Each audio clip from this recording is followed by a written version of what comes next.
আপনি কি wifi net speed বাড়াতে চান? তাহলে এই ভিডিওটা আপনার জন্য। আপনারা পুরো ভিডিওটা দেখে যাবেন।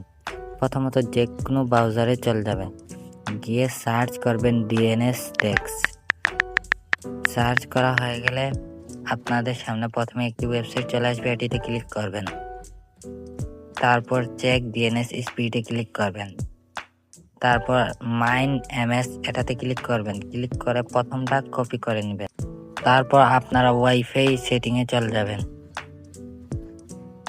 ওয়াইফাই সেটিংয়ে যাওয়ার পর আপনারা আইপি সেটিং এটি খুঁজে নেবেন, নিয়ে স্ট্রাইক অপশনে চলে যাবেন। গিয়ে ডিএনএস 1 এখানে পুরোটা পেস্ট করে দিবেন।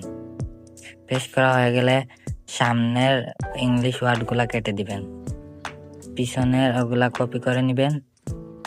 তারপর পিছনের গুলা কেটে দিবেন, কমাটাও কেটে দিবেন। তারপর পিছনের গুলা কপি করে দিবেন। তারপর আপনার টাওয়ারটা নিয়ে নিবেন, না হলে ক্লিক করার অপশন থাকলে ক্লিক করে দিবেন। ভিডিওটা ভালো লাগে থাকলে একটি লাইক করে দিবে, আর যদি এরকম ভিডিও পেতে চাও তুমি সাবস্ক্রাইব করে দিবে। খুদা হাফেজ।